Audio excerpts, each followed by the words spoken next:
अलीगढ़ मुस्लिम university यानी AMU करीब 1155 एकड़ में फैला मुख्य कैंपस ट्रेडिशनल और मॉडर्न शिक्षा से जुड़े 300 से ज्यादा कोर्स, एक ही कैंपस में नर्सरी से लेकर रिसर्च तक का इंतजाम, देश की 20 बड़ी रिसर्च यूनिवर्सिटीज में 8वां स्थान, 28,000 से ज्यादा छात्र, 1342 अध्यापक, 5600 से ज्यादा सहायक स्टाफ। 1920 में ब्रिटिश संसद में अलीगढ़ मुस्लिम यूनिवर्सिटी एक्ट पास किया गया। इसके साथ ही AMU आधुनिक भारत की 5वीं यूनिवर्सिटी बन गई। यह देश के लिए एक बड़ी उपलब्धि थी और उन मुसलमानों के लिए नई शुरुआत थी जिन्हें 1857 की क्रांति के बाद तत्कालीन ब्रिटिश शासकों ने दुश्मन मान लिया था और वो मुख्य धारा से अलग थलग अपनी ही दुनिया में रहने को मजबूर थे। ये इसलिए भी अहम था क्योंकि AMU अंग्रेजों की उस अंग्रेजी जबान में तालीम मुहैया करा रही थी जिसे मुसलमान अपने वजूद और अपने मजहब के लिए खतरा मान बैठे थे। तो मैंने ये बात जो अभी आपसे कही है, मैं देवबंद के जलसे में कह के आया था कि आप अंग्रेजों से लड़ते लड़ते अंग्रेजी से लड़ बैठे। सर सैयद की बात समझ में आ गई थी कि भाई हम अंग्रेज से तो खिलाफ हैं, लेकिन उसकी इल्मी सलाहियत, इखलाकी सलाहियत और जदीद तालीम की सलाहियत ये हमको एक्वायर करनी है।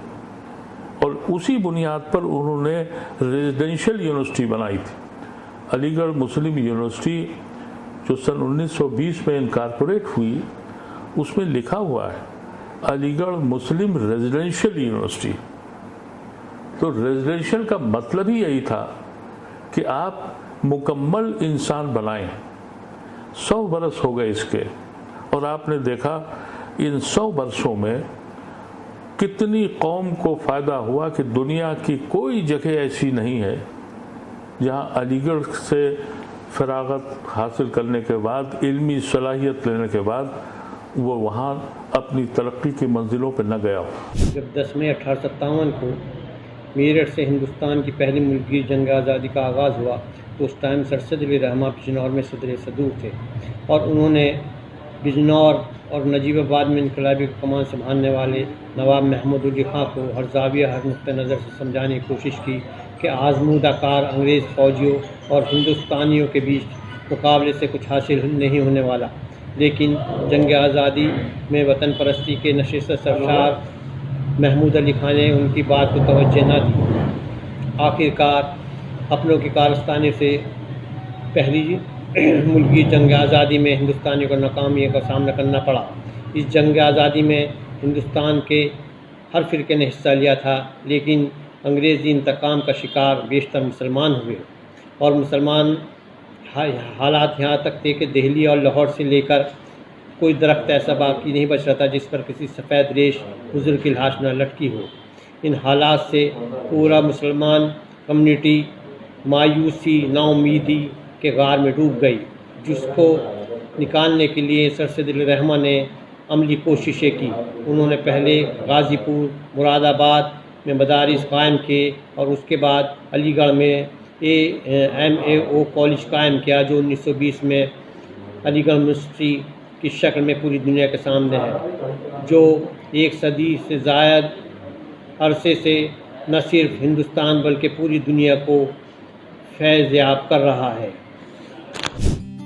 जाहिर है ऐसे हालात में यूनिवर्सिटी की तामीर अपने आप में एक बड़ा कारनामा थी, लेकिन सवाल ये है कि यूनिवर्सिटी बनी कैसे, इसे किसने बनाया और इसे बनाने के पीछे क्या विचार था। जैसा कि हमने जिक्र किया, 1857 की क्रांति के बाद देश के सियासी और समाजी हालात एकदम बदल गए। कल के शासक रहे मुसलमान अब हाशिए पर थे। उनकी तालीम, समाज में बराबरी, नौकरियों और शासन व्यवस्था में हिस्सेदारी जैसे तमाम सवाल थे, लेकिन उनका जवाब किसी के पास ना था। उनका यह कहना था कि जो लोग 7 समंदर पार जिस इल्म को हासिल करके हमारी हुकूमत पर कब्जा कर बैठे, मुझको उस कौम को वो इल्म दिलाना है, ये सोच थी उनकी। और जब वो कॉलेज उन्होंने खोला, ये चाहते थे यूनिवर्सिटी बने, तो उस वक्त जो यहाँ के गवर्नर थे उत्तर प्रदेश के, यूनाइटेड प्रोविंस कहलाता था, उन्होंने कहा कि आप कॉलेज खोलिए और यूनिवर्सिटी हम रफ्ता रफ्ता बढ़ाएंगे। कमाल तो यह है कि उनके चाहने वाले, उनके रफ़ीक उस तहरीक को समझ गए थे और सर सैयद के इंतकाल के फ़ौरन बाद उन्होंने ये मूवमेंट शुरू कर दिया। यानी 1906 से ये तहरीक शुरू हो गई। बनारस हिंदू यूनिवर्सिटी में ये सन 1916-17 में ये इशू उठा कि इसको यूनिवर्सिटी बनाया जाए। अलीगढ़ का ये चाहने वालों ने 1906 से ही शुरू कर दिया था। जहां आम मुसलमान इस हालात की मार और अल्लाह का अजाब मानकर सब्र करने और वक्त बदलने का इंतजार करने की बातें कर रहे थे, ऐसे में सैयद अहमद खान तखवी नाम के शख्स ने हालात से लड़ने और उन्हें बदलने का बीड़ा उठाया। सैयद अहमद खान का जन्म 17 अक्टूबर 1817 को दिल्ली में हुआ। उनके पिता सैयद मोहम्मद मुत्तकी मुगल बादशाह अकबर शाह के करीबी थे। नाना ख्वाजा फरीदुद्दीन मुगल दरबार में वजीर थे। 1857 की जो जनक्रांति है, वो जहाँ बहुत से लोगों के लिए टर्निंग पॉइंट बनी और एक किस्म का भारतीय पुनर्जागरण उसको कहिए, तो उसमें जो हमारे राजा राम मोहन राय ने जो आंदोलन शुरू किया, उसको सर सैयद ने अपनाया। और पूरा सर सैयद का जोर इसी बात पर था कि हम राष्ट्र निर्माण में, भारत निर्माण में, उस वक्त राष्ट्र निर्माण और ये उस तरह के भी चीज़ें नहीं डेवलप हुई थी, लेकिन कंसेप्ट बढ़ रहा था, उसके लिए उन्होंने काम किया। सैयद अहमद खान मुगल सल्तनत के जवाल, बिखराव और खत्म होने के गवाह थे। उन्होंने खुद तालीम हासिल करके ईस्ट इंडिया कंपनी की नौकरी करना मुनासिब समझा। जिस वक्त 1857 का गदर हुआ, सैयद अहमद खान उत्तर प्रदेश के बिजनौर जिले में तैनात थे।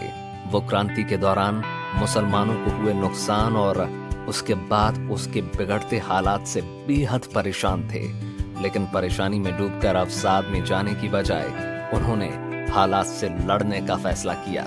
लेकिन हालात बदलने के लिए तालीम और तालीम देने के लिए संसाधनों की जरूरत थी। जब 1857 की लड़ाई, पहली आज़ादी की लड़ाई ख़त्म हो गई, तो अंग्रेज़ों को ये एहसास हुआ कि हमारे दुश्मन सबसे बड़े मुसलमान हैं और मुसलमानों के ख़िलाफ़ जो उन्होंने कार्रवाइयाँ और मज़ालिम शुरू किए, उस वक्त सर सैयद की जहानत कहिए या बसीरत कहिए या उनकी इल्मी सलाहियत कहिए, उनके जहन में ये बात आई कि मुस्लिम कौम अब टारगेट हो गई, ये तबाह हो जाएगी। तो सबसे पहले तो उन्होंने ये किया कि जितनी इमारतें उस वक्त दिल्ली में थी उनको हिफाजत करने के लिए उन्होंने उसके स्केचेस बनाए। उस ज़माने में फोटोग्राफी का कॉन्सेप्ट नहीं था, और ये कहा कि भाई ये इमारतें जो हैं ये हमारी तारीख़ की गवाह रहेंगी। और कहा यह जाता है कि कुतुब मीनार पे वो रस्सा बांध के खुद चढ़े, उन्होंने उसमें जो आयतें लिखी थी उसको तहरीर किया और आसार सनादीद के नाम से किताब लिखी। फिर उन्होंने गाज़ीपुर में जब वो वहाँ पोस्टेड हुए, तो उन्होंने गाज़ीपुर में सन 62 में 1862 में एक विक्टोरिया स्कूल, अंग्रेजी स्कूल खोला। उन्होंने तालीमी इदारे कायम करने का फैसला किया।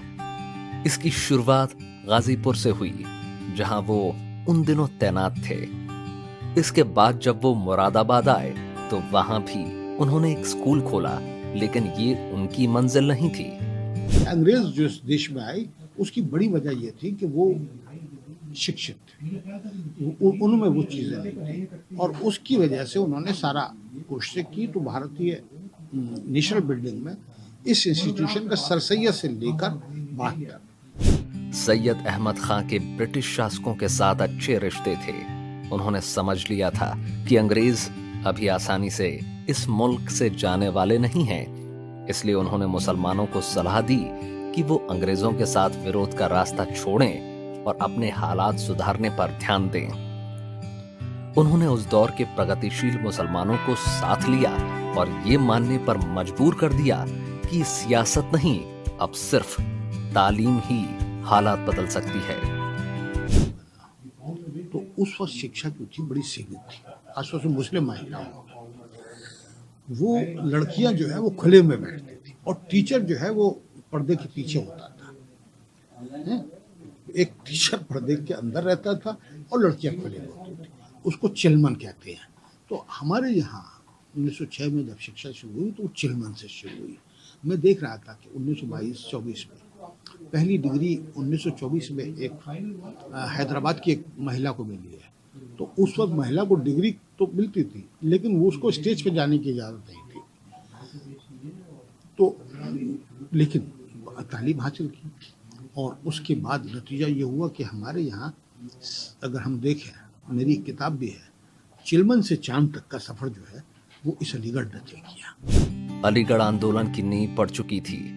भविष्य का एक बड़ा संस्थान सपनों से निकलकर हकीकत बनने के रास्ते पर था। कैसे हुई शुरुआत और कैसे बदले हालात, ये दिखाएंगे हम अपने अगले एपिसोड में। और अगर आपने हमें लाइक, शेयर और सब्सक्राइब नहीं किया है तो अभी कीजिए। कैसा लगा हमारा ये एपिसोड, ये बताना मत भूलिएगा। हमें आपके कमेंट्स का इंतजार रहेगा। फ्रीडम एक्सप्रेस आपका अपना मीडिया हाउस है और आपके पैसों से ही चलता है। डिस्क्रिप्शन बॉक्स में दिए गए तरीकों से आप हमें मदद पहुंचा सकते हैं। देखते रहिए फ्रीडम एक्सप्रेस।